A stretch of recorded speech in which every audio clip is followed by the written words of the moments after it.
Mike, let's start with you because you're the leader of the band. Yeah. That plays for you and me. It's hard to put a name on, but that's what happens. How'd you come up with the name for this particular group? Well, you know, it was funny. After being it was Greg Allman who suggested I started my own band. And that was right around 1984. And he was the same guy that suggested, well, I was playing with Elvin Bishop at the time, and he goes, you know, I think it might be time for you to start moving on and doing your own things. What occurred from that is I ended up playing with Greg for a little bit. So, and then we ended up being his backup band, 1990 through 92. Yeah, doing lots of other stuff with other Southern rock bands, and so Mike had all of that heritage of Southern rock ingrained from the Allman Brothers through Marshall Tucker through Elvin Bishop as just sort of a wonderkin, 16, 17 years old playing with Elvin, and then defecting, as it were, you know, with a conspiracy with the Toller brothers and making the move to Greg Allman and bringing us along. And Mark at that time was with Crosby, Stills, and Nash, and my brother was playing with him, right? I was introduced to Mike through Michael Finnegan, Sean's brother, who brought me into the studio in 1985 for a recording session. So that's how I met or hooked up with the Mike Reilly band. I think I joined the band directly after that. I think. Yeah, absolutely. So then that was we like would play 1986 or something, or like a really long time ago. So, but we're still at it. We're still rocking as hard as ever. You got to listen to these guys play.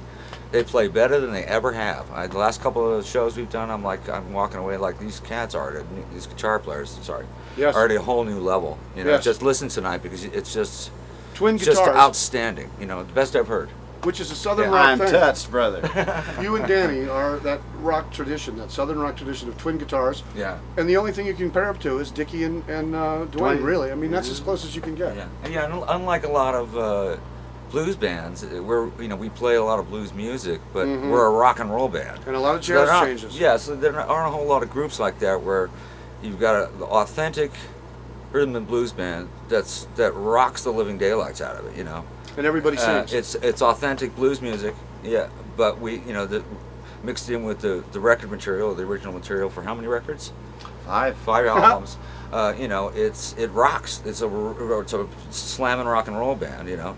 It seems like if you go to school to do architecture, you get out of school and you do your architecture, you can't wait to get out. Yeah. Music, you just never get out, and it never gets out of you, right? I don't think I'd ever want to. That's the good news, ain't it? You know. Well, look at Reilly. He spans Joe Walsh, Taj Mahal, Greg Allman, Elvin Bishop, all the guests that he's had on what we call Reilly's Road. Looking back over 30 years, the band, Levon Helm, that we just lost. These guys have been lucky enough, and I have too, to play with those guys, rehearse with them, tour with them, learn from them. And Reilly, from a very young age, Mark exposed, because of your dad, composing. By the time you're 4 or 5, that's the only world you know. He's running around the world being in music. Yeah, Mark's dad is and your John brother. Williams. Absolutely, yeah. I started playing instruments at 7 years old, and cello and electric guitar, and then drums. Switched to drums, and now I play everybody's instruments. So whatever anybody's playing, I know I can hear it because I have my paws on their instruments at all times. Well, you could play a 60,000 person arena, or you could come to a place like Pat's. Compare the two, because it seems to me like we play the same. Yeah. Either way, we play it like it might be our last note. Yeah, it's not because like you never know. You're not like you're adapting to a smaller venue. If it's a 1,500 seat amphitheater, you're going to play the same. We're going to play the same way, same energy, the same. We're louder than hell kind of delivery, you know.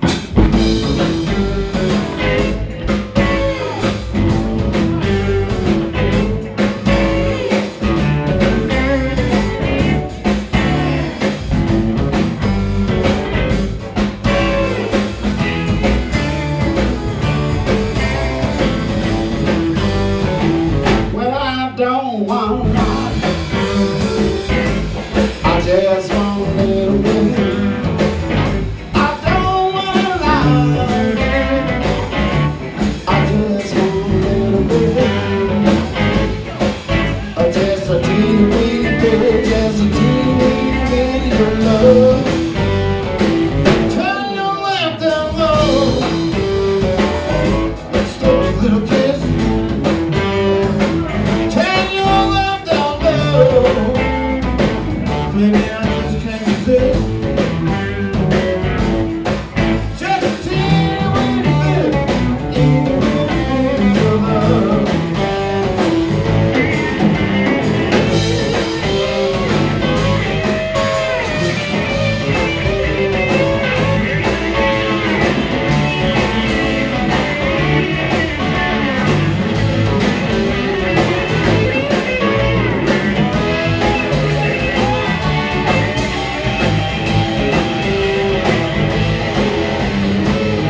Monday night. And it's a feeling, just feeling your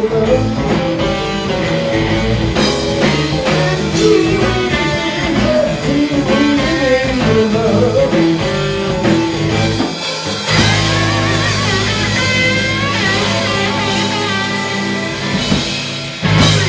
Show some love, y'all. Show some love.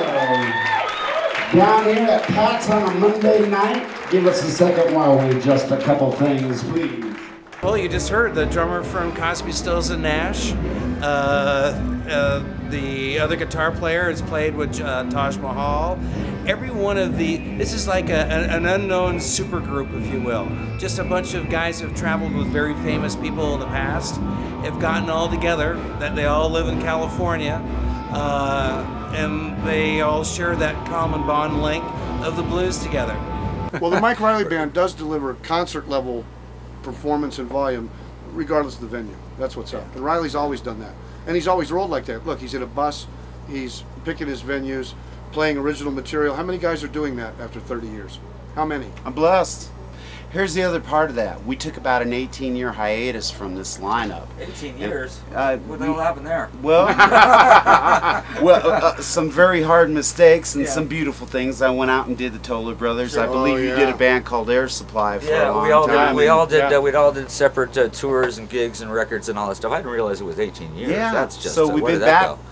go? We've been back together for about a year, and it's just been the most amazing. Mark Williams is my Keith Moon. Yeah, best drummer I ever mean, played with it's in my just life. like such a groove to play with, and Sean Finnegan is the best of all blues, and his energy and his voice into everything.